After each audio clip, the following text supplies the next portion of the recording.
Hi everyone, so welcome back to Fly with Coding. Myself Rohit Bindal, and in this video we will talk about problem C from Lead Code Weekly Contest 335, and the problem name is split the array to make co-prime products. And also, before moving to the video, I would like to tell you about full stack development program by Newton School. If you want to learn full stack development from scratch, then you can enroll for this program. This particular course is going to be completely online. Duration will be flexible. You can complete it in up to 12 months, and also you have EMI options if you want to purchase it. And if I talk about the main features of this program, you will be getting daily live classes by industry experts. You will be building multiple real world projects throughout this course. You will be getting regular personal mentorship from industry experts. There will be weekly contests and assignments to sharpen your development skills, and also you will be getting some interview preparation tips so that you can crack your dream companies. So if you want to register for this program, then the registration link is given in the description below, so you can definitely check it out. तो यार इस problem में तुम्हें एक array दिया हुआ है, ठीक है, और तुम क्या कर सकते हो, तुम्हें एक स्प्लिट करना है। वो स्प्लिट तुम या तो यहाँ पे कर सकते हो, यानी आई इक्वल टू 0 पे, या इक्वल टू 1 पे, 2 पे, 3 पे एंड 4 पे, राइट। तो बेसिकली आई इक्वल टू 0 पे तुम कर सकते हो, 1 पे कर सकते हो, 2 पे कर सकते हो, 3 पे कर सकते हो एंड 4 पे तुम कर सकते हो, राइट। अब यहाँ पे एन की वैल्यू 6 थी, टोटल 6 वैल्यूज थी, यानी तुम 0 टू n-2 तक स्प्लिट कर सकते हो, ठीक है। और तुम्हें क्या करना है, तुम जहाँ पे भी स्प्लिट कर रहे हो तो तुम्हें उस स्प्लिट को इस तरह से करना है सच दैट उसके लेफ्ट पार्ट में जो नंबर्स है इनका जो प्रोडक्ट है, राइट। फॉर एग्जांपल यहाँ पे इनका प्रोडक्ट है 224, एंड राइट पार्ट में जो नंबर्स है इनका जो प्रोडक्ट है, राइट, इन दोनों प्रोडक्ट का जो जीसीडी है वो 1 आना चाहिए, यानी कि ये जो दोनों प्रोडक्ट है ये दोनों को प्राइम होने चाहिए, राइट। तो तुम्हें बेसिकली मिनिमम इंडेक्स बताना है जहाँ पे तुम स्प्लिट कर सकते हो such that left part and right part में जो नंबर्स आ रहे हैं उनका जो प्रोडक्ट है वो को प्राइम हो, राइट। तो फॉर एग्जाम्पल लेट्स से अगर यार मैं यहाँ पे स्प्लिट करता हूँ, यानी मैंने इंडेक्स 1 पे स्प्लिट किया, ठीक है, तो इनका प्रोडक्ट 28 है और इनका प्रोडक्ट 1800 है। इन दोनों का जीसीडीआर 4 है, इसका मतलब दोनों प्रोडक्ट्स को प्राइम नहीं है, इसका मतलब ये स्प्लिट एक इनवैलिड है। तो अब मैं आगे स्प्लिट करके देखूंगा, तो लेट से मैंने 1 पे नहीं किया, अब मैं जो है 2 पे स्प्लिट करता हूँ, ठीक है। अब यहाँ पे मैं स्प्लिट करूँगा तो ये 224 है, ये 225 है, इन दोनों का जीसीडी जो है 1 है, इसका मतलब क्या है कि ये दोनों को प्राइम है।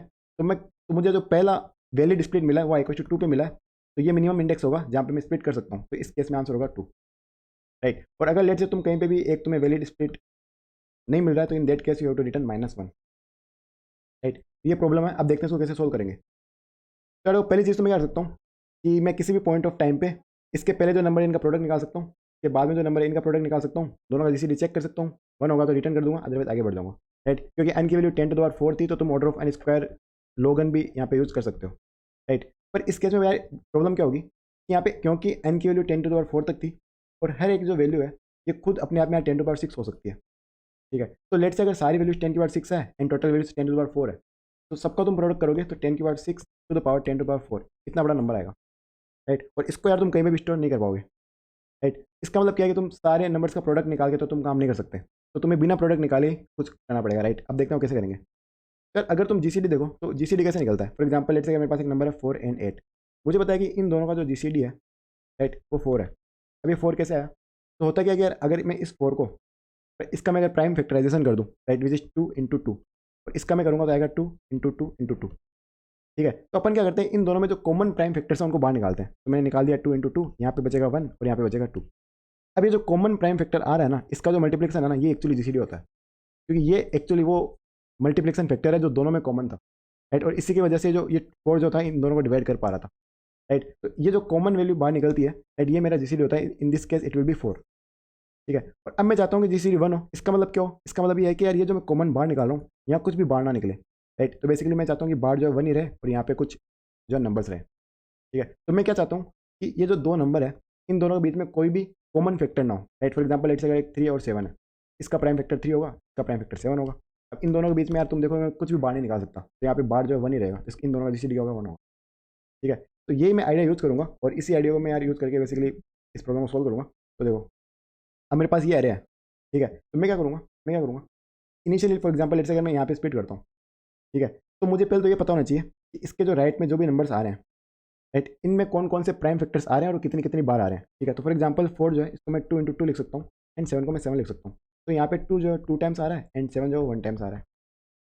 अब मुझे राइट पार्ट में पता होना चाहिए, तो राइट पार्ट में यार 8 है, इसको लिख सकता हूँ 2 × 2 × 2, 15 है, इसको मैं लिख सकता हूँ 3 × 5, 3 है, इसको मैं लिख सकता हूँ 3, 5 है, इसको मैं लिख सकता हूँ 5। तो यहाँ पे 2 आ रहा है 3 टाइम्स, 3 आ रहा है 2 टाइम्स एंड 5 आ रहा है 2 टाइम्स। अब मैं देखूंगा क्या राइट पार्ट और लेफ्ट पार्ट में कोई कॉमन प्राइम फैक्टर्स है क्या। तो यार यहाँ पे तुम देखो कॉमन है, 2 जो है 2 बार आ रहा है, यहाँ पे भी 2 3 बार आ रहा है, इसका मतलब 2 जो है 2 बार दोनों दोनों साइड आ रहा है, राइट। तो इसका मतलब 2 × 2 जो है दोनों में कॉमन है, और अगर क्योंकि दोनों में कॉमन है, इसका मतलब क्या है कि इन दोनों का जीसीडी कभी 1 नहीं आएगा। इसका मतलब मैं क्या बोलूँगा, एक इनवैलिड स्प्लिट है, राइट। तो यहाँ पे मुझे प्रोडक्ट नंबर का प्रोडक्ट निकालने की जरूरत ही नहीं पड़ी, ठीक है। तो यार ये चीज़ मैं हर एक जगह करूँगा, और जहाँ पे मुझे पता चलेगा कि यार इधर जो कॉमन जो प्राइम फैक्टर आ रहे हैं और इधर जो प्राइम फैक्टर आ रहे हैं वो दोनों अगर अलग अलग है, राइट, दोनों में कोई कॉमन नहीं है, इसका मैं बोलूँगा यार वो वैलिड स्प्लिट होगा, राइट। तो अब ये प्राइम फैक्टर्स वगैरह मैं कैसे करूँगा, मैं क्या करूँगा, सबसे पहले मैं इस पूरे अरे में जो जितने भी नंबर्स हैं, राइट, इसमें सारे नंबर्स के प्राइम फैक्टर्स की जो फ्रीक्वेंसी है उसको एक मैप में स्टोर करूँगा। कैसे, तो यार देखो एक मैप बनाऊंगा, ठीक है। मैं बोलूँगा यार 4 जो 2 इंटू 2 है, ठीक है। 7 जो 7 है, 8 जो है वो 2 इंटू 2 इंटू 2 है, ठीक है। 15 जो है वो 3 इंटू 5 है, एंड 3 है और 5 है। तो इस पूरे अरे में अगर तुम 2 की फ्रीक्वेंसी देखोगे तो 1 2 3 4 5 यानी 2 जो 5 बार आ रहा है, तो मैं इस मैप में 2 की फ्रीक्वेंसी 5 डाल दूंगा। फिर 7 जो 1 टाइम आ रहा है तो 7 को 1 डाल दूंगा। अब 3 को अगर तुम देखोगे तो यार 1 2 3 2 बार आ रहा है तो 3 को मैं 2 बार डाल दूंगा, राइट। और 5 जो है वो भी 2 बार आ रहा है तो 5 को मैं दो बार डाल दूंगा, राइट। तो अब ये मेरा मैप बन चुका है, ठीक है। इसको हटा देता हूँ, राइट। ये मेरा मैप बन चुका है। ये क्या बता रहा है, इसको लेट से मैं फ्रीक्वेंसी मैप बोल देता हूँ। ये मुझे बता रहा है कि 2 जो है इस पूरे एरिया में जितने भी नंबर्स हैं, इन सारे नंबर्स के अगर मैं प्राइम फैक्टर्स को मिला दूँ तो 2 जो 5 टाइम्स आएगा, ठीक है। सिमिलरली ये बाकी सारे प्राइम फैक्टर्स मुझे यहाँ पे मिल गए, ठीक है। अब मैं क्या करूँगा, अब मैं पहले यहाँ पे स्प्लिट करूँगा, ठीक है। और मैं क्या करूँगा, अब मैं जब स्प्लिट कर रहा हूँ तो अब मैं एक करंट फ्रीक्वेंसी मैप बनाऊंगा, ठीक है। ये क्या बताएगा कि तुम जिस भी पर्टिकुलर पॉइंट तक पहुंच चुके हो उसके लेफ्ट पार्ट में जो बंदे हैं, राइट, इनमें कौन कौन से प्राइम फैक्टर कितनी कितनी बार आ रहे थे। तो ये मैं कैसे करूँगा कि इनिशियली करंट फ्रीक्वेंसी में कुछ नहीं होगा। अब जब मैं यहाँ पे आऊँगा आई टू जीरो पे, तो आई टू जीरो पे जो बंदा पड़ा है इसके जो प्राइम फैक्टर्स है इसको मैं करंट फ्रीक्वेंसी में डाल दूंगा। तो अभी यार मुझे पता है 4 जो 2 इंटू 2 होता है, तो मैं इसमें 2 की फ्रीक्वेंसी 2 डाल दूंगा, राइट। तो ये मैप मुझे क्या बता रहा है कि तुमने जहाँ पे स्प्लिट किया है उसके लेफ्ट पार्ट में जो नंबर्स हैं उन नंबर्स में कौन कौन से प्राइम फैक्टर आ रहे हैं और कितनी बार आ रहे हैं। और ये मैप मुझे क्या बता रहा है, ये मैप मुझे बता रहा है कि पूरे अरे में जो नंबर्स है उनमें कौन कौन से प्राइम फैक्टर कितनी कितनी बार आ रहे हैं, राइट। अब देखो, अब मुझे पता कैसे चलेगा कि यहाँ पे ये वैलिड स्प्लिट है या नहीं, ठीक है। तो मैं क्या करूँगा कि लेट से इसमें बेसिकली ये 2 आया 2 बार, राइट। तो लेट से कि इस करंट फ्रीक्वेंसी में कोई एक बंदा एक्स है, इसकी फ्रीक्वेंसी f1 है, ठीक है। तो इसका मतलब क्या है, इसका मतलब ये है कि तुमने जहाँ पे स्प्लिट किया, ठीक है। तो फॉर एग्जाम्पल यार लेट से तुम्हारा कुछ ऐसा एरे होता, ठीक है, और तुमने यहाँ पे स्प्लिट किया, और मैं कह रहा हूँ करंट फ्रीक्वेंसी में एक्स की फ्रीक्वेंसी f1 है। इसका मतलब क्या है कि इस पर्टिकुलर एरे में जो नंबर्स है, ठीक है, इन नंबर्स का अगर तुम प्राइम फैक्टराइजेशन करते हो तो उसमें x जो आएगा उसकी फ्रीक्वेंसी f1 होगी, ठीक है। और इसी x की फ्रीक्वेंसी मेरे पास इस एरे में भी पड़ी होगी, इस मैप में भी होगी, और ये लेट से इस मैप में x की फ्रीक्वेंसी कुछ f2 है, ठीक है। तो ये क्या बता रहा है, ये बता रहा है कि इस पूरे एरे में इस x की फ्रीक्वेंसी f2 है, ठीक है। तो इसका मतलब इस राइट पार्ट में x की फ्रीक्वेंसी क्या होगी, ये होगी f2 माइनस f1, राइट। और मैं क्या चाहता हूँ, क्योंकि मुझे पता है कि लेफ्ट पार्ट में x की फ्रीक्वेंसी f1 है, ठीक है, और मैं चाहता हूँ कि लेफ्ट पार्ट में और राइट पार्ट में कोई भी कॉमन फैक्टर नहीं होना चाहिए। इसका मतलब क्या है कि राइट पार्ट में x की फ्रीक्वेंसी 0 होनी चाहिए, राइट। अगर राइट पार्ट में x की फ्रीक्वेंसी 0 से ज़्यादा है, इसका मतलब क्या है कि x लेफ्ट पार्ट में भी x आ रहा है, राइट पार्ट में भी x आ रहा है, इसका मतलब जीसीडी 1 नहीं होगा, राइट। तो अब राइट पार्ट में x की फ्रीक्वेंसी क्या है, f2 माइनस f1। तो मैं क्या चाहता हूँ कि f2 माइनस f1 अगर ग्रेटर देन 0 है, ठीक है, तो इसका मतलब क्या है कि जीसीडी जो है वो 1 नहीं होगा, क्योंकि अगर f2 minus f1 greater than 0 है, इसका मतलब क्या है कि जो x है ये लेफ्ट में तो आ ही रहा था, ये राइट में भी आ रहा है, राइट। तो मैं क्या करूँगा, जब इस पर्टिकुलर मैप में मैं आऊँगा, ठीक है, तो इस मैप में मुझे सारी वैल्यूज पता होगी, तो मैं बस ये देख लूँगा कि यार किसी भी पॉइंट ऑफ टाइम पे, ठीक है, इस मैप की जो फ्रीक्वेंसी है विच इज़ f2, राइट, इस मैप की फ्रीक्वेंसी f2 थी, राइट। तो f2 माइनस f1, राइट, इस पर्टिकुलर मैप में हर एक बंदे के लिए देखूंगा कि f2 माइनस f1 जो है वो 0 है या नहीं। अगर किसी के लिए भी ग्रेटर देन 0 हुआ, यानी कि वो बंदा जो है वो बेसिकली लेफ्ट पार्ट में और राइट पार्ट में कॉमन आ रहा है, इसका मतलब ये एक स्प्लिट वैलिड नहीं होगा, राइट। तो अब इसको कैसे करेंगे वो देखते हैं, एक बार एग्जाम्पल के थ्रू समझते हैं, ठीक है। तो फॉर एग्जाम्पल मेरे पास ये है 4 7 8 देन जो भी था 15 3 5 था, राइट, ठीक है। अब देखो क्या हुआ, लेट से मैंने यहाँ पे स्प्लिट किया, ठीक है। तो अब जो मेरा ये एरे था, यहाँ पे 2 की फ्रीक्वेंसी 5 थी, 7 की 1 थी, 3 की फ्रीक्वेंसी आई गेस 2 थी, राइट, या एंड 5 की फ्रीक्वेंसी भी 2 थी, राइट। अब मैं क्या करूँगा, मैं कह रहा हूँ कि मैं यहाँ पे आया तो मेरे करंट फ्रीक्वेंसी में क्या होगा, इसका prime factor which is 2 and 7 का prime factor, right, which is 7।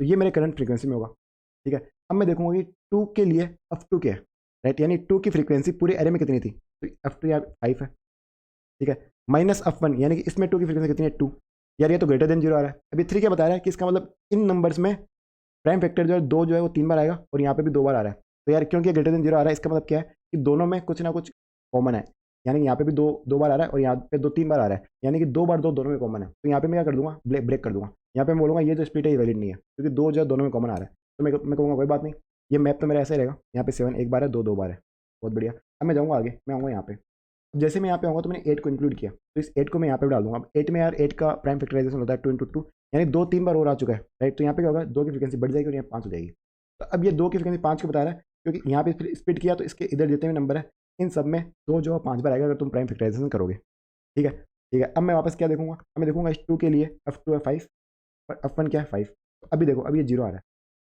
ये 0 आने का मतलब क्या है, ये जो 2 है ये राइट पार्ट में अवेलेबल ही नहीं है, और मैं ये तो चाहता हूँ कि राइट में अवेलेबल ना हो, केवल लेफ्ट में अवेलेबल हो, ठीक है। अब मैं इस 7 के लिए देखूंगा, मैं देखूंगा यार 7 की फ्रीक्वेंसी F1 जो 1 है एंड F2 भी 1 है, अगेन 1 -1 0 आ रहा है। इसका मतलब क्या है, ये 7 राइट पार्ट में नहीं है, केवल लेफ्ट पार्ट में है।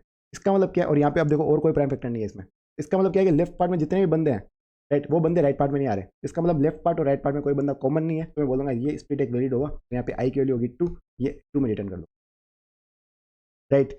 तो ये प्रॉब्लम थी यार, बस यहाँ पे 2 रिटर्न हो गया एंड ऐसे मैं यार सारे चेक कर सकता हूँ। एंड लेट से अगर तुम आई लेस देन n -1, राइट, इसके लिए अगर कहीं पे भी तुम्हें कोई आंसर नहीं मिलता है तो इन दैट केस में -1 रिटर्न कर दूंगा, राइट। तो बस यार ये प्रॉब्लम थी। अब एक बार अपन इसका कोड देखते हैं तो दैट थिंग्स और क्लियर हो जाएगी। यार यहाँ पे देखो, पहले मैंने फ्रीक्वेंसी एक मैप बनाया है, इसमें बेसिकली मैं सारे नंबर्स के प्राइम फैक्टर्स की नेट फ्रीक्वेंसी जो उसमें इस मैप में डालूंगा।